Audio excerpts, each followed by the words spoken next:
Next जो concept है sir वो है physical properties of halo alkanes. Physical properties of halo alkanes के अंदर सर सबसे पहले हमारे पास alkyl halides are colourless in pure state. अच्छा सर, इसके अंदर फिजिकल प्रॉपर्टीज के अंदर हम पढ़ते क्या क्या है। सबसे पहले हमारे पास आते बेटा state of existence. State of existence. State of existence के अंदर भी हमारे पास तीन चीजें आती हैं। सबसे पहला तो आता है हमारे पास कि वो स्टेट कैसी में है। स्टेट का मतलब सॉलिड है, लिक्विड है, गैस है। सेकेंड थिंग आती है बेटा कलर, कि कैसा कलर है उसका और कौन सी टेम्परेचर पे कौन सा कलर देता है। And the last one is odour, उनमें से स्मेल कैसी आ रही है। Second thing is melting point and boiling point. Melting point क्या होता है सर, वो टेम्परेचर जिसके ऊपर मेल्ट होना स्टार्ट कर दे। बॉइलिंग पॉइंट क्या होता है सर, वो टेम्परेचर जिसके ऊपर बॉइल होना स्टार्ट कर दे। थर्ड थिंग इज डेंसिटी, कि सर हमारे पास क्या है, एक बकेट है, बकेट के अंदर कितना मास ऑक्युपाइड है, या फिर एक पर यूनिट वॉल्यूम के अंदर कितना मास ऑक्युपाइड है, मास पर यूनिट वॉल्यूम, उसे हम क्या बोलते हैं, डेंसिटी। नेक्स्ट है सर हमारे पास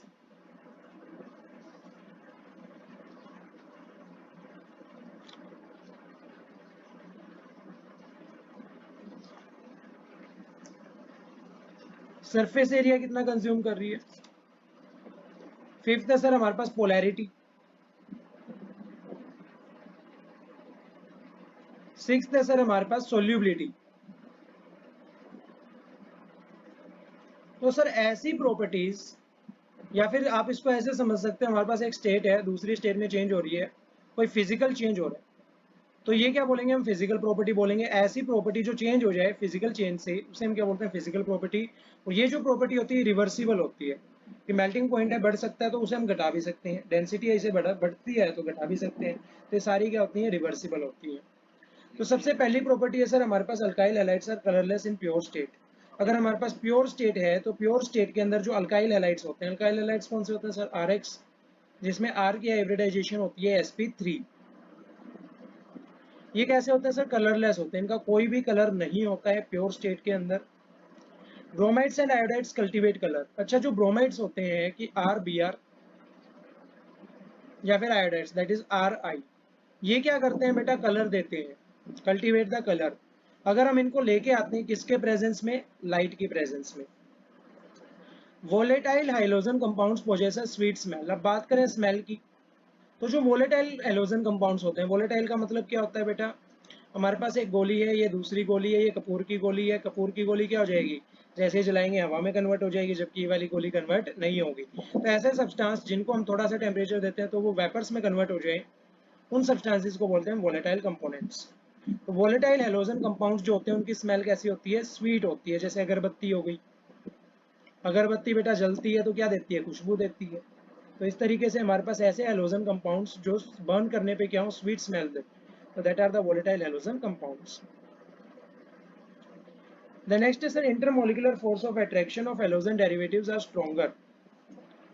अच्छा सर, यहाँ पे हमारे पास क्या है, एक तो कार्बन है दैट इज अल्काइल ग्रुप, और एक हेलोजन एटम है। तो यहाँ पे सर इसके ऊपर आ रहा है पॉजिटिव चार्ज, इसके ऊपर आ रहा है नेगेटिव चार्ज। इन दोनों के बीच में क्या बनेगी, बॉन्ड बनेगी। बॉन्ड कब बनेगी, जब इन दोनों के बीच में क्या हो, अट्रैक्शन फोर्स हो, फोर्स ऑफ अट्रैक्शन। और फोर्स ऑफ अट्रैक्शन को ही हम क्या बोलते हैं, बॉन्ड बोलते हैं। तो सर ये जो फोर्स ऑफ अट्रैक्शन है ये कितना ज्यादा स्ट्रोंगर होता है, इसकी बात की पुष्टि करिए। तो the intermolecular force of attraction, inter का मतलब क्या होता है, एक दूसरे के साथ, दैट इज यहाँ पे हमारे पास एलिमेंट ए एलिमेंट बी, दोनों के बीच में intermolecular force of attraction of halogen derivatives, ये क्या होते हैं सर, स्ट्रॉन्गर होते हैं due to stronger greater polarity, क्योंकि इनकी पोलैरिटी भी क्या होती है, ज्यादा होती है। पोलैरिटी क्या होती है, कार्बन है, कार्बन के साथ हेलोजन है, तो मोर इलेक्ट्रोनेगेटिव एटम की तरफ इलेक्ट्रॉन्स क्या हो जाते हैं, डिस्प्लेस हो जाते हैं, जिसकी वजह से एक के ऊपर पार्शियल नेगेटिव चार्ज आता है और दूसरे के ऊपर पार्शियली पॉजिटिव चार्ज आता है। और दो पोल्स जनरेट हो गए सर, दो पोल्स जनरेट हो गए, मतलब इन दोनों के बीच में क्या जनरेट हो गई है, पोलैरिटी जनरेट हो गई है। और ये जो बॉन्ड बनती है, इस बॉन्ड को हम क्या बोलते हैं, पोलर बॉन्ड। तो सर इन दोनों के बीच में पोलर बॉन्ड बन रही है, तो पोलर बॉन्ड बन रही है तो इनके बीच में फोर्स ऑफ अट्रैक्शन भी कैसा होगा, स्ट्रॉन्गर होगा।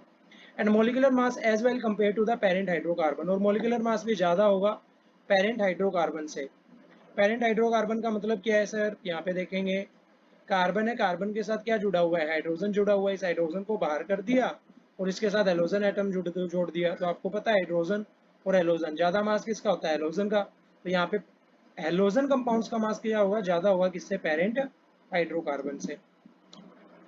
There bye resulting in higher boiling points of chlorides. और इसीलिए बेटा जो बॉइलिंग पॉइंट होता है वो भी क्या होता है, ज्यादा होता है। कि सर यहाँ पे हमारे पास RH है, ये बॉन्ड हमें ब्रेक करनी है, हमें क्या देना पड़ेगा, टेम्परेचर देना पड़ेगा। टेम्परेचर क्या देना पड़ेगा, ज्यादा देना पड़ेगा, क्योंकि ये जो बॉन्ड है ये क्या है, स्ट्रॉन्ग है। स्ट्रॉन्ग क्यों है, क्योंकि इनके बीच में फोर्स ऑफ अट्रैक्शन क्या है बेटा, ज्यादा है। ज्यादा फोर्स ऑफ अट्रैक्शन, ज्यादा स्ट्रॉन्गर बॉन्ड, ज्यादा स्ट्रॉन्गर बॉन्ड को तोड़ने के लिए ज्यादा एनर्जी, और ज्यादा एनर्जी के लिए ज्यादा टेम्परेचर, और ज्यादा टेम्परेचर को हम क्या बोलते हैं, ज्यादा बॉइलिंग पॉइंट। चाहे हम क्लोराइड्स की बात कर लें, ब्रोमाइड्स की बात कर लें, आयोडाइड्स की बात कर लें, कंपेयर टू हाइड्रोकार्बन्स। हाइड्रोकार्बन से ज्यादा बॉइलिंग पॉइंट होता है किसका, एलोजन कंपाउंड्स का। और इक्विवेलेंट मास भी क्या होता है, ज्यादा होता है किसका, एलोजन कंपाउंड्स का। क्लियर है क्या। नेक्स्ट है sir the boiling points of alkyl halides. Boiling point बात करें सर बॉइलिंग पॉइंट की, तो अब क्या है, ये जो चीजें है ना बेटा, इसको अच्छे तरीके से समझना, ये काफी इंपॉर्टेंट है।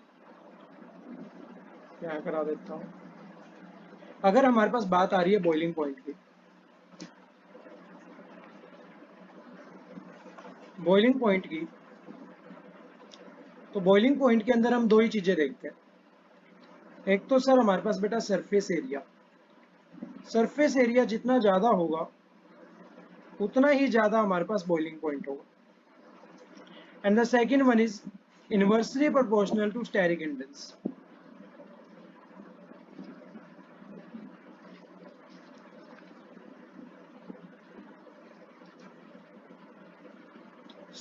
स्टेरिक इंडेंस क्या होती है, स्टेरिक इंडेंस को हम हिंदी में कहते हैं भीड़ भाड़।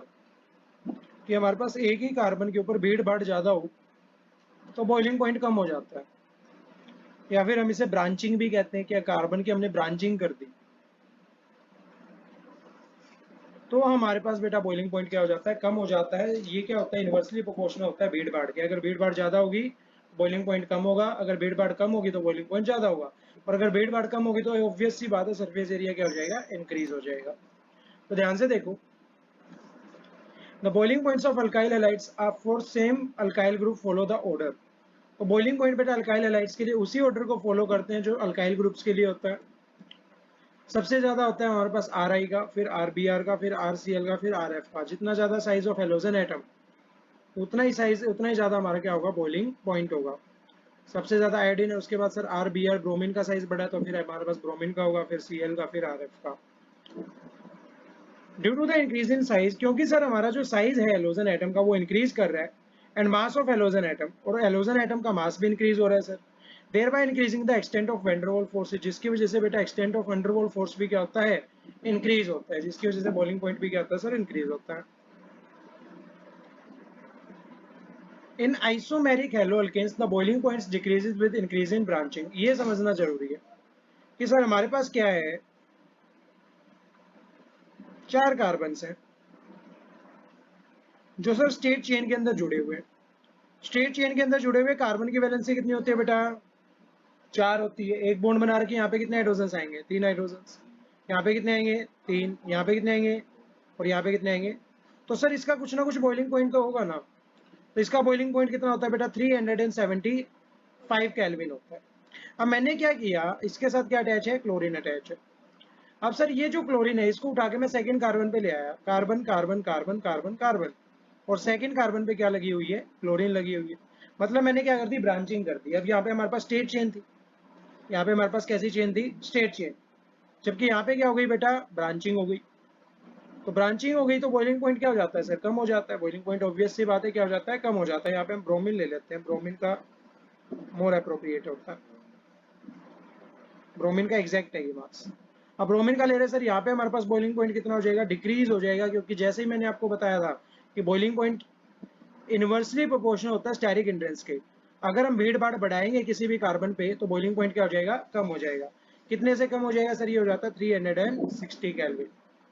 अब मान लो मैंने इसके ऊपर और ब्रांचिंग कर दी, मैं इस कार्बन को भी उठा लाया, इस कार्बन को उठा लाया मैं, उस कार्बन को भी इधर ही लगा दिया, तो हमारे पास बॉइलिंग पॉइंट क्या हो जाएगा बेटा, और भी ज्यादा कम हो जाएगा। कितना हो जाएगा, 346 केल्विन। तो मतलब जैसे जैसे मैं ब्रांचिंग बढ़ाता जा रहा हूँ, यहाँ पे सरफेस एरिया क्या था, इतना ज़्यादा था, फिर सरफेस एरिया कितना हो गया, इतना हो गया, और फिर सरफेस एरिया कितना रह गया, इतना रह गया। सरफेस एरिया रिड्यूस हो रहा है, भीड़ भाड़ क्या हो रही है, इंक्रीज हो रही है। तो भीड़ भाड़ अगर इंक्रीज होगी तो बॉइलिंग पॉइंट कम होगा, और सरफेस एरिया रिड्यूस होगा तो भी बॉइलिंग पॉइंट क्या होगा बेटा, कम होगा। क्लियर है क्या? तो ये तो हमारे पास क्या है, आइसोमेरिक हेलो अल्केन्स है कि मॉलिक्यूलर फॉर्मूला तो सेम है लेकिन स्ट्रक्चर सारों का क्या है, डिफरेंट है। नेक्स्ट है सर पैरा आइसोमर्स। अच्छा सर बात करें मेल्टिंग पॉइंट की, किसकी बात करेंगे हम, मेल्टिंग पॉइंट की। तो मेल्टिंग पॉइंट में सर हमारे पास एक वर्ड आता है सिमेट्रिसिटी।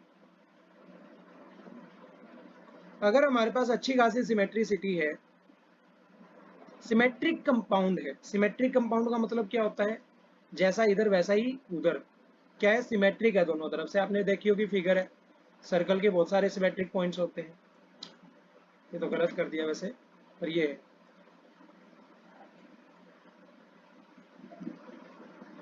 अब सर मान लो हमारे पास 6 कार्बन है, तो सर यहाँ पे हमारे पास सिमेट्रिसिटी आ रही है।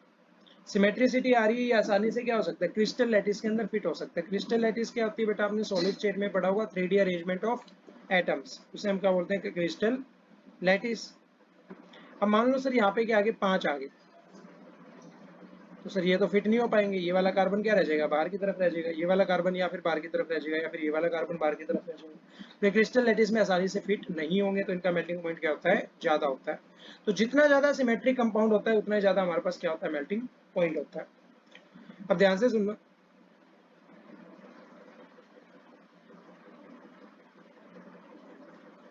इसमें हम बात कर सकते हैं बेंजीन की। बेंजीन के ऊपर क्या लगा हुआ है, एक फंक्शनल ग्रुप लगा हुआ है।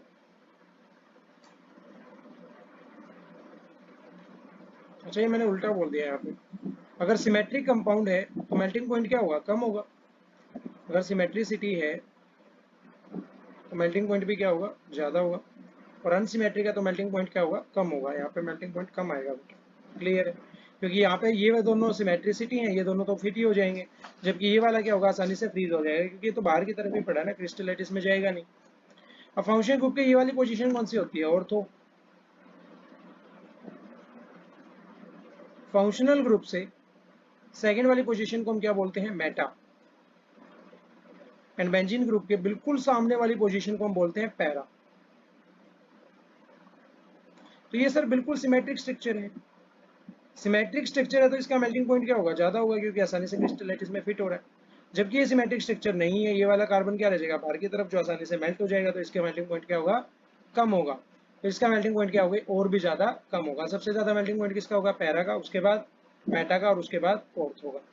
यहाँ पे देख सकते हैं बेटा, para isomers poses high melting point compared to ortho and meta isomers due to the symmetry of para isomers which is fitted in a crystal lattice better than the ortho and meta isomers. Clear है? Next है sir density. Density की बात करें तो density जो होती है बेटा वो इंक्रीज करती है अगर हम नंबर ऑफ कार्बन एटम्स को क्या कर रहे हैं, इंक्रीज कर रहे हैं। मतलब डेंसिटी जो है वो डायरेक्टली प्रोपोर्शनल है नंबर ऑफ कार्बन एटम्स के। जितने ज्यादा नंबर ऑफ कार्बन एटम्स उतनी ज्यादा डेंसिटी। मतलब ये आप देख भी सकते हो, जितना ज्यादा कार्बन एटम्स होगा उतना ही ज्यादा क्या होगा, मास होगा। और जितना ज्यादा मास होगा उतना ज्यादा मास ऑक्यूपाई होगा पर यूनिट वॉल्यूम के अंदर। और डेंसिटी क्या होती है, डायरेक्टली प्रोपोर्शनल होती है मास के। जितना ज्यादा मास उतनी ज्यादा डेंसिटी, जितना ज्यादा वॉल्यूम उतनी कम density. Halogen atoms and atomic mass of the halogen atoms. तो अगर हम नंबर ऑफ कार्बन एटम्स हो गया, फिर हेलोजन एटम्स हो गया, फिर मास ऑफ हेलोजन एटम्स हो गया, इन तीनों चीजों को बढ़ा रहे हैं तो डेंसिटी भी क्या हो जाएगी, इंक्रीज हो जाएगी। Consequently, the density of bromo, iodo and polychloro derivatives of hydrocarbons is greater than water. और ये जो बेटा ब्रोमोडियन हो गया, आयोडो हो गया, फिर पोलीक्लोरो हो गया, ये जो डेरिवेटिव्स होते हैं हाइड्रोकार्बन्स के, इनका जो मेल्टिंग पॉइंट होता है ये ज्यादा होता है किससे, वाटर से, डेंसिटी। नेक्स्ट है sir the haloalkanes are the only very slightly soluble in water. अब बात करेंगे हम सोल्यूबिलिटी की, किसकी बात करेंगे बेटा, सोल्यूबिलिटी की। इसको ध्यान से समझना। जिस तरीके से सर बॉइलिंग पॉइंट जो होता है वो सरफेस एरिया और ब्रांचिंग पे डिपेंड करता है, मेल्टिंग पॉइंट सिमेट्रिसिटी पे डिपेंड करता है, उसी तरीके से बात करें अगर हम सोल्यूबिलिटी की, तो सोल्यूबिलिटी के अंदर सर हमारे पास एक ही लाइन आती है जिससे हम सोल्यूबिलिटी को डिफाइन कर सकते हैं, that is known as like dissolve. Like जो होता है बेटा वो लाइक के अंदर ही डिजोल्व होता है। इसका क्या मतलब है सर? लाइक का मतलब है बेटा हमारे पास दो टाइप के मॉलिक्यूल्स होते हैं, एक तो होते हैं पोलर और एक होते हैं नॉन पोलर। पोलर के मतलब नाम समझ में आ गया होगा आपको, पोलर कौन सा होता है जिसके ऊपर दो पोल्स जनरेट हो जाए, हेटेरो एटम्स, एक के ऊपर पॉजिटिव चार्ज है एक के ऊपर नेगेटिव चार्ज है, नेगेटिव की तरफ इलेक्ट्रॉन शिफ्ट हो गए जिसकी वजह से पार्शियल नेगेटिव पार्शियल पॉजिटिव दो पोल्स क्रिएट हो गए, इसे बोलते हैं पोलर मॉलिक्यूल। जबकि बेटा जो दो सेम एटम्स होते हैं या फिर कोई लीनियर ज्योमेट्री वाले एटम्स होते हैं उनके ऊपर किसी भी टाइप का कोई भी डाइपोल मूवमेंट नहीं आता, that is a non polar molecules. तो सर पोलर मॉलिक्यूल जो होते हैं वो पोलर के अंदर डिसॉल्व होते हैं और जो नॉन पोलर मॉलिक्यूल्स है वो पसंद करते हैं नॉन पोलर के अंदर डिसॉल्व होना। तो polar dissolve into polar and non polar dissolve into non polar, that means like dissolve like. अब बात कर रहे हैं हम हेलो अल्केन्स की। तो हेलो अल्केन्स के अंदर क्या है सर? एक तो हमारे पास कार्बन है और एक हमारे पास हेलोजन है। इसके बारे में हम पहले ही पढ़ चुके हैं कि nature of C X bond. Nature of C X bond कैसा होता है सर? यहाँ पे हेलोजन की तरफ इलेक्ट्रॉन्स क्या हो जाते हैं? शिफ्ट हो जाते हैं। इसके ऊपर पार्शियल नेगेटिव चार्ज, इसके ऊपर पार्शियली पॉजिटिव चार्ज, और ये सी क्या था?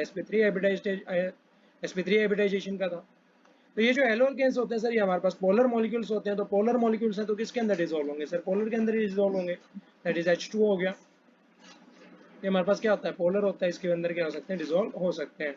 तो the haloalkanes are only very slightly soluble in water. Haloalkanes बेटा स्लाइटली सोल्यूबल होते हैं वाटर के अंदर due to release of less energy, क्योंकि जैसे ही वाटर में डालते हैं तो हमारे पास एनर्जी कम रिलीज होती है during the setup of new attractions between the haloalkanes and the water molecules.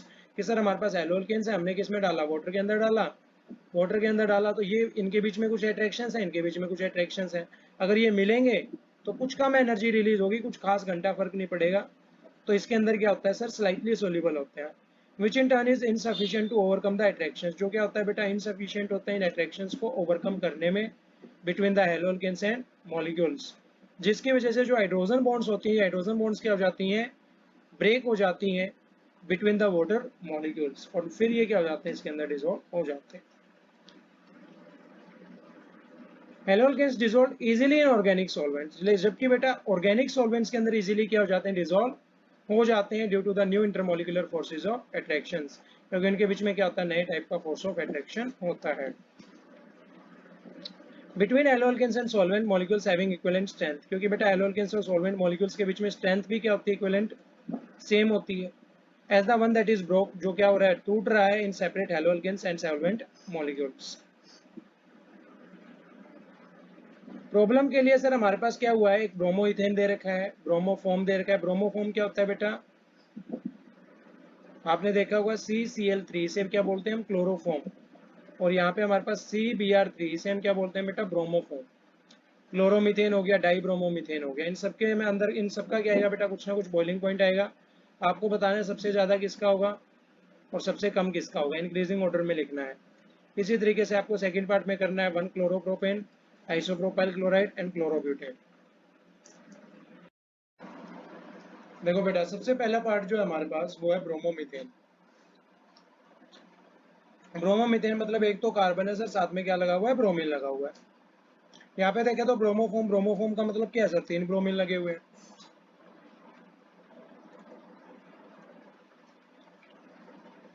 Chloromethane, chloromethane है सर कार्बन है, साथ में Cl है।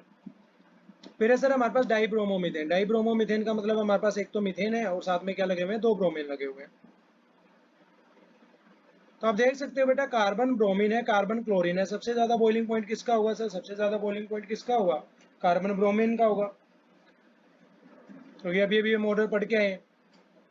तो 1 2 3 4, तो सबसे पहले तो आएगा सर कार्बन ब्रोमीन, उसके बाद आएगा सर हमारे पास कार्बन क्लोरीन। फिर सर यहाँ पे ब्रांचिंग हो रखी है, तो ब्रांचिंग जितनी ज्यादा होती है उतना कम बॉइलिंग पॉइंट होता है। इसके अंदर कम ब्रांचिंग है तो इसका ज्यादा बॉइलिंग पॉइंट होगा, इसके अंदर ज्यादा ब्रांचिंग है तो इसका क्या होगा बेटा? कम बॉइलिंग पॉइंट होगा। तो यहाँ पे हमारे पास क्या आएगा बेटा? 3 आएगा यहाँ पे। क्लियर है? तो इस टाइप का हमारे पास क्या आएगा? ऑर्डर आएगा। इस एग्जाम्पल को भी कर लीजिएगा।